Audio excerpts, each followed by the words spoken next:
Hello and welcome to Ireland Artcast, uncovering the creative industry with me, Olivia Savage, as your host. Here we talk about all things arts, and each week I'll be joined by inspiring Max creatives to discuss creative careers as well as burning topics in the art world today to keep that creative mind of yours in action.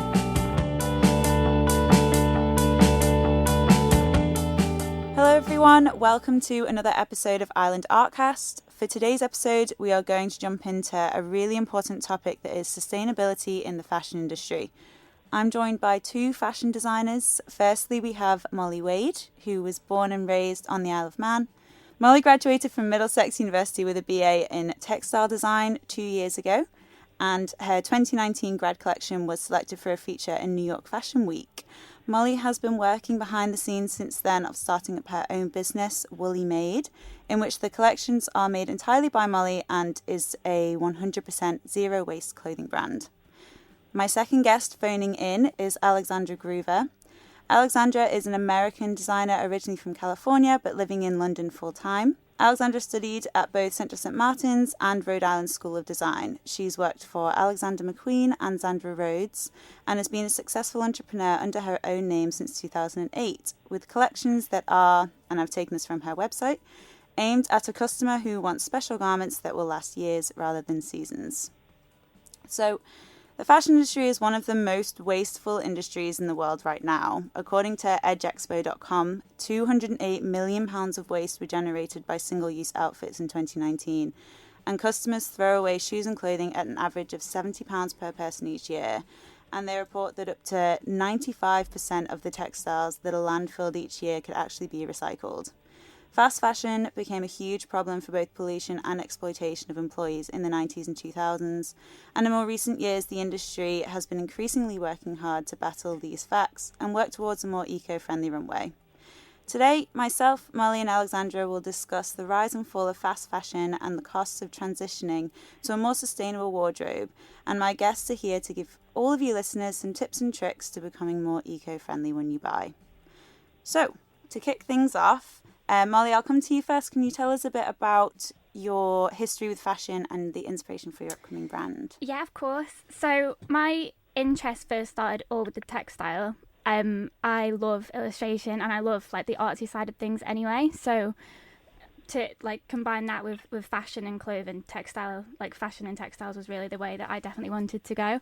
So I love everything to do with print, embellishments, like weave, different textures, and all that sort of stuff, which I think is like a really nice kind of complement to the cut and silhouette. So that's the way that I kind of went. And since I graduated, it was 2 years ago now, but obviously with COVID, I ended up moving back from London last year. And since then, like the kind of creative community on the island has changed so much, and it's become so much more vibrant and more out there in the community. So I thought it'd be a really good idea to kind of pursue my passion over here for a little bit and start up my own business from there. But the idea of sustainability and I think like supporting small businesses on the island at the moment is really like having a moment as well, which is really nice. Starting up my own little business over here, it was really important for me to kind of integrate everything that I was passionate about, which was quality, like long-lasting pieces, but also getting my own like aesthetic and my own like, craft into the pieces as well. So that was super important for me to kind of look at within my new little brand, and that's just kind of what I'm discovering at the moment really, and with where I'm at. Oh, nice. And so in your time at uni, like, did you notice or discover anything that you didn't know before in terms of how the fashion industry works with wasteful fashion and this, I think it's called what, circular economy, I think, where they try to waste as little as possible? Yeah, definitely. When you start out just exploring the industry as a whole, you like it's done without even meaning it. Like when you're in different kind of creative mediums like illustration or painting or whatever, there's so much like less waste. But when you come to clothing, like when you're twirling or like experimenting, there's so much waste because you're always cutting. You can't use like the same really can't use like the same piece of fabric twice. Like there's so many different like components to clothing. Like when you think about like the zips, buttons, threads, there's so much in that you just don't think about when you're just buying clothes. And there's so much waste there. And when I remember when I first started, I knew that it was almost impossible to create that kind of closed loop where you start from your design concept, make it, have the piece out in circulation, and ultimately, like, so much was getting lost along the way. Like, you can't control all the waste that you produce, and well, as a model is now, you can't control like the waste that you produce. So it was always in the back of my mind, and towards the end of my degree, when I was thinking about what I wanted to do and how I'd like find my place in this industry, I knew I didn't want to start that kind of journey following the model, as it were, if you like, because I do have a conscience. Yeah. I don't want to be producing loads of waste. Yeah. don't want to like make this world a worse place. But you have to take that. You kind of have to. You can't not consider that when you enter this sort of industry. Like, you have to be aware that unless you're really careful and you do commit to making it a better industry to be in, you do pose a lot of risk to be like quite harmful without even noticing it. So it's so important, and the more I studied it and the more I got into it, like, the more apparent it was, like, it's the worst industry for waste, I think, and for like mass consumption, and it's quite corrupt. Like, it's put on the consumer's head. Yeah. So do you feel a pressure, be careful, like, but it should be like the brand? So as like a new person moving into it, do you feel pressure to, like, from the get-go try to change that way of thinking in your new position? Definitely, but I think a lot of designers at the moment, or at least like household brands as well, are doing it. They're trying to sell sustainability as a selling point, almost like greenwashing consumers. Yeah. And that's super, like, you can't discredit the term, because if a brand has really worked hard to be like sustainable or ethical, everyone using that term to push their products out and not using it in the right context is quite harmful. So I as much as I want to be seen as a sustainable and zero waste brand, I don't want to use it as a selling point. I just want that to be ingrained in what I do. Yeah. And I think that's definitely the way forward. Yeah. Like, it shouldn't even be, and like, you shouldn't take a brand further if you can't control like the consequences and the impact it has on the outside world. Yeah. And with your brand as well, because you're completely zero waste, you recycle the scraps and stuff. Can you just explain a little bit about how you do that? Yeah, so it's on like quite a small scale at the moment, which is really nice to start out with. But basically, I do a lot of fashion print. I specialise in fashion print. So all the fabric that I print, it takes quite a while to do anyway. It's like at least a couple of days process with all the drying and the different like treatments you have to give to it anyway. So I don't want to waste any fabric. So I keep all the scraps and I use as much zero waste patterns as possible. And then I use them and I kind of patch them together. And at the moment I'm making like little teddy bears out of them. And they're super cute and they match all the clothes and the accessories. But that's just like a really simple way, for example, of what I'm doing at the moment, of just using like any little scrap you can. And if it's too small, I shred it and I use it for stuffing. So it's all getting used and none of it's going in the bin. So that's how I'm using it at the moment. But obviously there's all sorts of like ways you can upcycle garments or take them apart and use the components in that. Like, it's a huge kind of like idea, if you like, that would take ages to get into. Yeah. And Alexandra, just come over to you. So you mention in the bio on your website, as I said earlier, that your clothes are made to last years rather than seasons. And that line really made me think about this sort of seasonal culture within fashion, and how obviously this whole movement came originally from a natural need to change up what you wear throughout the year, and like putting away the massive winter coats and bringing out the denim shorts and all that kind of thing. But has this need for seasonal collections and how it's now grown had an impact on overproduction in your opinion? Yes. I mean, I think it's gotten a little bit out of hand, really. I think probably back in the days, offering new coats for the wintertime and, new T-shirts or shirts for the summertime was probably not so bad, because people would only buy what they needed. And clothing cost a lot more. It was a much bigger part of people's incomes. But now, with fast fashion, it's kind of a free for all, and marketing and social media have encouraged people to buy more than they actually need. And I think, that was kind of the turning point when clothing became a very small fraction of people's income. And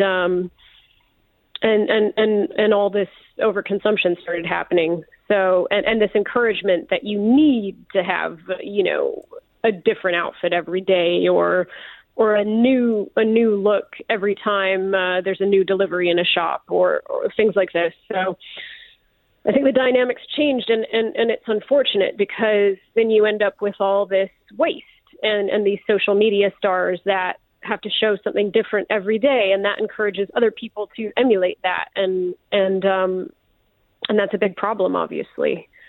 Yeah, and how do you then challenge that attitude in your work? How do you bring that into the stuff that you make? For me, I don't really look at trends.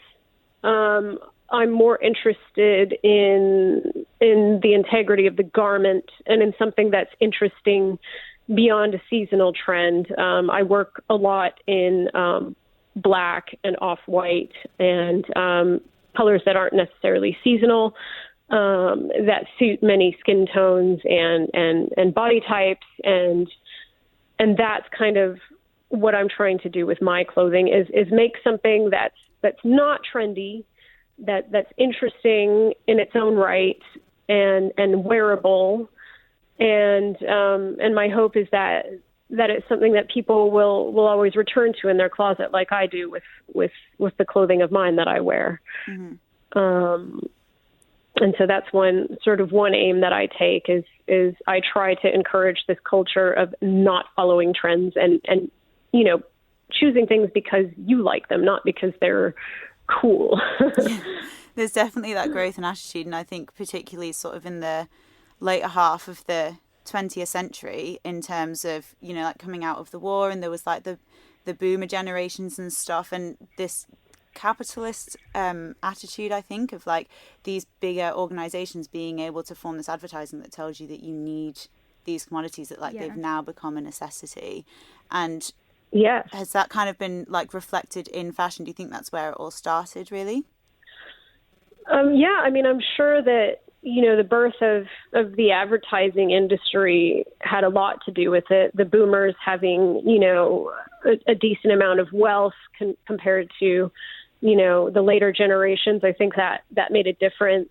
All of these things, women becoming independent and having their own paychecks, and it's just, I think it's a big combination of things, and also just the expansion of companies with investors that need to be reimbursed for their investments, And now we have social media, and this has really catapulted this conditioned thinking of, I need to have this right now, with the instant sort of way that social media works. And equally, as you were saying, that we have influencers that are sporting these outfits that make you feel like, I need to look like them, therefore I need the outfit that they're wearing today. And then tomorrow you go, I need to look like them again, so I need to wear the outfit that they're wearing today. And so, Moll, I wanted to ask you, do you think that social media is just helping to pollute the industry, or it can actually be used for good as well? I 100% think it's just a catalyst in the crazy pace of what fast fashion is today. It's grown so big, and I think the issue is now, like, the internet is so ingrained into everyday life, and you've got access to absolutely everything in the whole world. When you put that into perspective, one person's brain has to take in all this information, and it's never ending. It's actually too much for people to, I think, comprehend, mm-hmm. Not just in fashion but in every day. So when you've got all this sort of inspiration, it just goes down your Instagram feed, the algorithms, everything is conditioned to make you spend more, mm-hmm. in the in any industry. So I, as much as I like platforms to reach a bigger audience, and that's what we always thought, oh, this is so great, you can reach bigger audiences, you can have a digital, you can show your work digitally, and you can reach more people across different places, whereas you couldn't have done that before. But I think that was just a small aspect, and it's just been completely overridden by the fact it's almost obsolete, because there's so much everywhere that you couldn't possibly make an informed decision on what you're buying, and what's put in front of you, and how that comes about to be what it is so that just takes over everything. And what I don't like as like a designer and in my own work, like I put a lot of that you put as designers, you put a lot of effort into your work, and if you were to post something online, like it will get a reaction for a day, but if you're not keeping up with that sort of like constant posting and interacting with like followers, like it's draining, and you can't produce work that fast, and it kind of discredits like the value in it as well, and then that brings on like an internal battle, like if people aren't going to care about it in 2 days, and that kind of discredits like the value of like people's craft, not just in fashion but in everything, and I think that's really dangerous as well. And it's hard to make a change instantly, because we're all kind of guilty of it in a way, like 100%. we all fall for like, okay, I'm going to follow Zara, and then Zara posts like however many times a day, and we're all like, like we'll message each other and be like, so I'm going to go buy this top now, and the sale starts tonight, and it's hard to move out of it, but you've got to sort of find how you can use it for good. Yeah, definitely. And if you think, if I look in my wardrobe now, like if I pick out my favourite pieces, I guarantee, like the things I wear over and over again, and you wear them this year, that year, they last 3 seasons, like winter and summer or anything like that. I guarantee the pieces that I prefer or I wear most are the ones I've spent more on, and that there's more thought gone into them. But these like £5 tops or that penny sale that Pretty Little Thing did was just bang out of order. Like I don't think, I bet half of that stuff's in the bin now. Yeah, probably lasted one wash or something. Yeah, exactly, and you'd never think of wearing it again. Yeah, definitely. And coming to that as well, because you mentioned earlier about sustainability being like a trend, and social media's kind of influenced that as well. Yeah. And it's such a weird thing, because we were talking about in the last episode about Pride and how it can be mistaken as a trend because it's just happening for 1 month. And do you find it's the same thing? Like it's cool for a few weeks while we promote it as sustainable. So that just makes me question then, who's to blame? And Alexandra, I want to come to you for this one, because you've worked for Alexander McQueen and you've worked for Zandra Rhodes as well. And I was just thinking, because obviously it's much easier to sit here and sort of say to listeners who are the customers how they can be more mindful and waste less when they come to buy, different places that they can shop, different sustainable brands and all that kind of thing. But there is also how the brands operate themselves, and they can be a huge contributor to waste. I'm pretty sure I read an article the other day that was about Burberry, I think, and how they were burning loads of their clothes a couple of years ago, like their handbags and stuff. And it just made me question. It was criminal. Yeah, like who, like in your opinion, who do you think is more of the culprit? Like who should we be turning the finger to? Yeah, well, it's interesting you brought up luxury brands, because when I was first living in London as a young person, I worked for Louis Vuitton, and they're all very concerned with preserving this exclusivity, and so I'm sure that was the motivation in burning this Burberry product, is that they just don't want to come across as a anything other than a luxury brand, and they must be exclusive, and nobody must think that they can get these exclusive products at a discount, so they're not gonna discount them or put them in the sale. And I know that a lot of companies have that business model, and even when I was a student in America, I worked for Urban Outfitters, and let's say if we had a set of glasses in the homeware section, and there was a broken glass in the box, we had to destroy the other glasses. All of them? And throw them away. What? Yeah, That's because so we couldn't take them home, because that would encourage a culture of, accidentally breaking glasses and taking them home for ourselves, or, things like this. So we had to destroy product there as well. And that's not a luxury brand. That was just company policy, because they don't want people dumpster diving. So we had to destroy it before we threw it away. And that's just really depressing to hear. But I think now that the Burberry thing's been out, I'm hoping that companies will change their policy and at least, maybe sell them for charity donations or something else. There's always a better, more humane solution. And, Burberry could have done a charity auction with those things. They could have done something really good. And instead they chose to, create a product that takes a lot of labor and a big carbon footprint, and then make an even bigger carbon footprint by burning it. And I'm sure it had plenty of, plastics and other chemicals that were released into the atmosphere. So, yeah, it's a bit sad to me that nobody is working for that company that's there to come up with solutions that are not destructive like that. I'm sure they probably have someone now. At least I hope they do, a sustainability person. But yeah. Well, yeah, I'm sure I was listening recently that people hire, I can't remember what the exact name is, but it's like a director who is responsible for concerning themselves with sustainability within the brand, but a lot of the time it can be more of a formality than to say that they've got one. And do you think then that there's a difference between how luxury brands work towards sustainability and how the more high street brands like Pretty Little Thing and Misguided, for example, who are kind of known for the amount of clothes that they produce? So do you think they operate really differently in terms of how they try to be sustainable? I think it's starting to change now, and I do think they probably approach it differently. I mean, luxury brands, to some extent, for some of their products, obviously not all of them, they have to be made by skilled people and paid properly. However, that's changed too, because the factories in China are very good at manufacturing to a high level now. And it's not the same as when, leather goods had to be made in Italy, for example.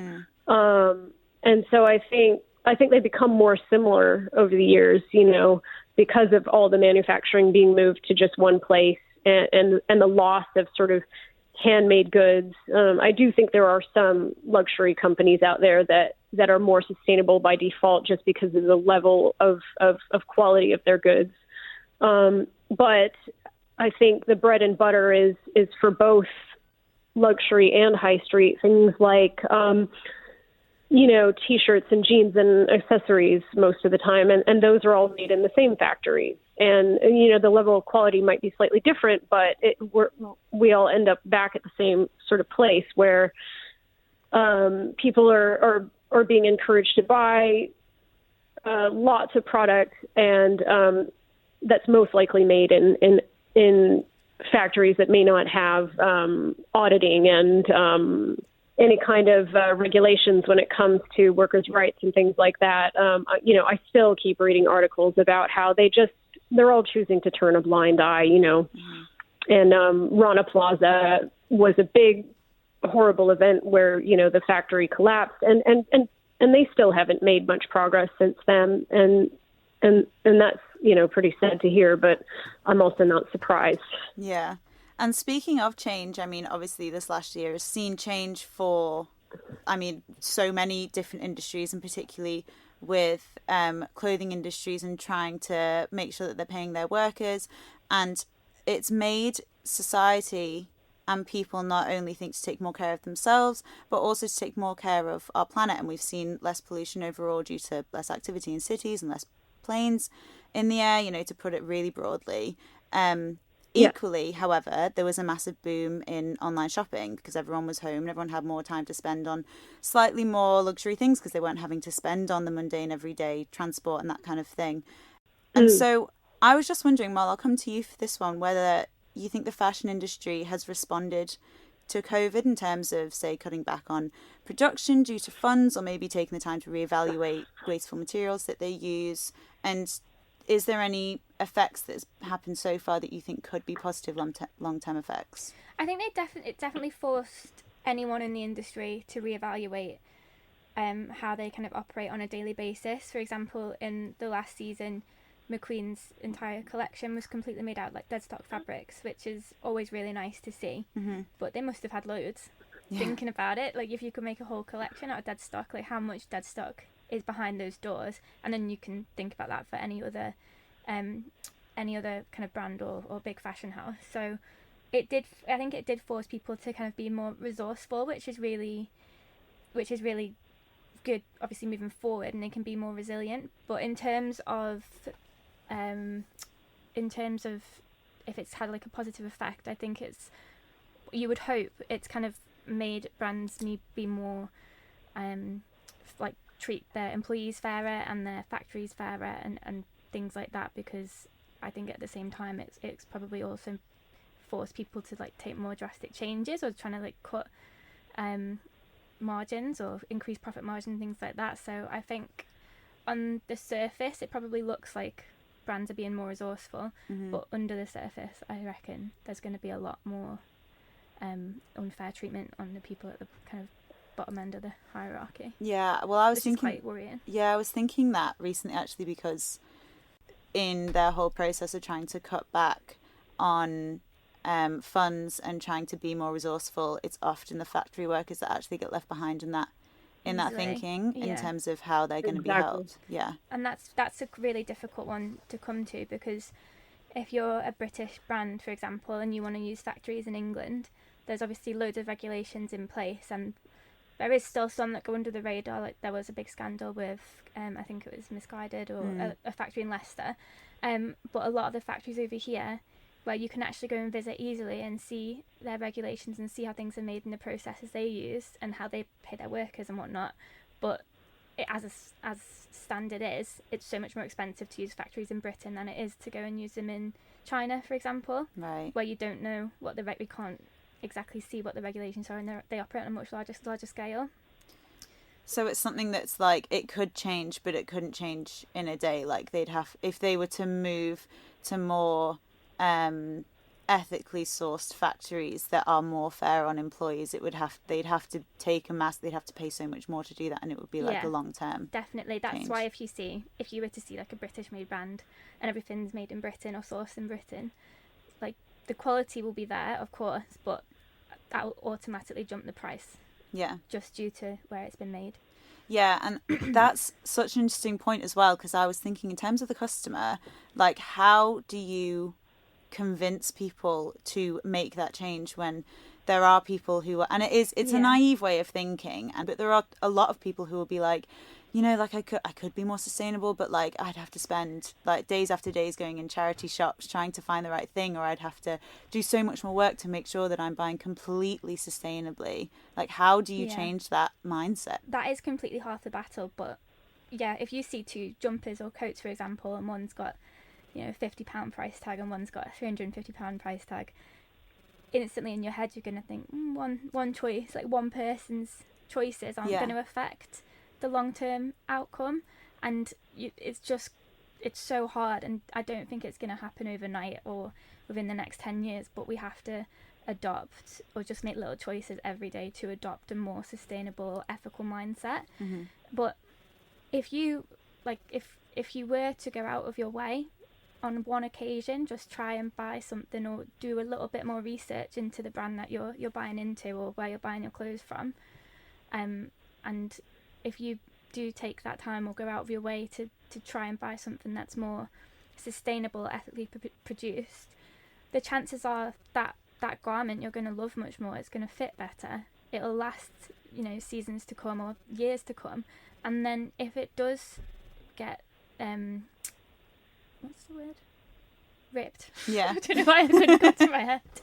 Like if it gets ripped or it's just general wear and tear from wearing it over the years, then you can take it to a seamstress. Yeah. And you could get it repaired, or if it's a pair of shoes, like you could take it to an actual like repair shop, and these things are doable. I think, like for example, in to my everyday life, I don't think about there's seamstresses down the road or there's this person down the road that can help me fix my clothes, but in actual fact there's actually loads, and it is something that people do. And I think it's more that comes in with like a generation divide as well. I think like the older generations are more likely to take their things off to get repaired, so they'll get more wear out of them, because if you break something it gets fixed. Whereas like the younger generation, or like a little bit like a scuff or a tear, there's no value in it, so just chuck it out. And that's the big problem. I think it's so important to kind of just buy into value, not into a trend, and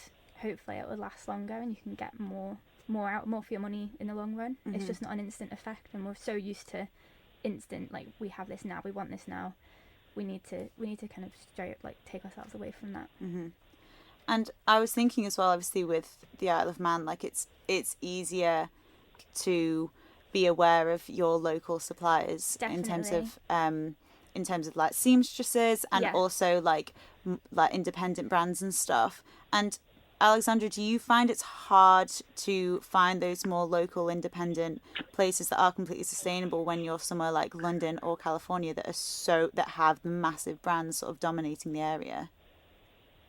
Well, I think the benefits of being in what I'd say are very, very liberal places like London and California is that they're kind of, I guess I'd say they're maybe forerunners of this new movement of trying to be sustainable. And we also have this history of denim in California, and denim is something that has always been repaired, and that trend is still kind of going. So I think it's probably easier to find them in places like that. London is always, doing interesting things, and I think they have a reputation, especially fashion-wise, for being sort of forward-thinking. Mm-hmm. And the same with California. So in the times I've been spending in both places, I think it's been interesting to see that there are a lot of brands, even when I first moved here, that were moving in that direction. And when I first started out, I knew that I wanted to make everything in England because it has more integrity, and I think it makes a small brand more special. And I think the same in California. You have a lot of hippies too, and they've always kind of been more focused on sustainable living. So I think despite having the fast fashion as well, you have this core of people that have always kind of moved in that direction of less waste and sustainability. And having recently spent some time there, it's been really nice to see all the cool brands that have appeared over the years that I've mostly spent here. And then just to finish off for our listeners, obviously we've talked so much about what's been happening in terms of fast fashion over the years and how it's not going to be a quick change. It's going to be a long-term change. And so just to summarize for people out there that are looking to be more sustainable in what they're buying, Alexandra, I'll start with you. What advice could you give to a listener if they were thinking, I need to make that step into thinking more eco-friendly, but I don't know where to start? Yeah, well, I mean, I'm thinking back to sort of my childhood and things like that. One of my main inspirations was my late father, who was quite eccentric. And at one point we had a moth problem, and all of his sweaters had holes in them. And, he was of that generation that learned about these things, and he knew how to crochet. So he crocheted polka dots of very crazy colors into all of those moth holes. And I just think that's a good way to think. Creative repairs are one of my favorite solutions. And also just saving up for something you love. And I like the hunt of going to charity shops and thrift stores and things like that. And many of them are online now. So, you can spend your time shopping online and on secondhand shops. You can get very good designer clothes for very good prices on various secondhand websites. And I just think, that's a really great place to start. And now that we're sort of locked in a lot of the time, learning creative repairs can be a really fun, meditative, therapeutic thing to do. And there are things that anybody can do, and it's not that hard, sewing on patches and doing things like boro and embroidery, boro being the Japanese way of repairing denim and things like that. So I just think, all of these things can be turned into something that's really fun. And the more people that do it, the more it will become sort of a cool thing and a trend. And I think in that sense, we want that trend. We want that creative repair trend. That's something that should be a fashionable thing to do because it has integrity, and it's not just looking cool. It's doing something good for the planet. So I think those are my main suggestions, is just, finding ways to repair things and upcycle them in any way we can. And of course, obviously, if you're bored of something, you can also talk about swapping things with your friends, which I know has been around for a while, but it's a good one to remember too. And Mal, coming to you, have you got any advice as well, anywhere that people can look to find more advice of how to shop sustainably? Yeah, definitely. Aside from obviously reusing clothes or shopping with friends and kind of creative repairs, if you are going to buy a lot of clothes, like try and do your research into brands that you're buying from and look for transparency in where they kind of source their materials, and try and obviously stay away from these ultra fast cheap brands like Shine or the online ones especially. But there's some really good Instagram pages called, like, I think it's like Fashion Revolution, Ethical Fashion Partnerships I think is one. There's loads of podcasts, you can just Google them, and even just do Google of sustainable kind of blogs or things like that will take you to loads of Instagram pages, and then you can fill up your feeds with all sorts of handy tips instead of filling them with the fast fashion. Yeah, exactly. But it's so much more rewarding. Like, it's actually quite enjoyable. Like, aside like just finding things that you love and knowing that if you do go and find something in a charity shop or vintage shop, that's going to be so much better quality. You're not going to see anyone that's wearing that. I was going to say more unique completely as well. you as well. Yeah, because obviously like thrift shops and charity shops and thrift shopping, that all came about. It's great and it's a really big thing right now and it's so much fun, but that all came about because people originally, they didn't want to, like, sustainability wasn't a thing in people's minds. That came about because people wanted high quality clothes that they couldn't afford straight off the shelf. So that's why it's so important to kind of look for better quality things and support like more independent designers that where there is real value and there is it's like their work's kind of transparent and it's all genuine. Yeah. Well, thank you to both of you so much for coming on today and for providing some much needed insight into how to shop more sustainably and to what's actually going on in the fashion industry. As a quick note for listeners, if you want to find Molly or Alexandra on Instagram, it's just Alexandra Groover and Woolly Maid. But yeah, thank you both for coming on. Thank you for having me. Thank you. It's a pleasure. Great.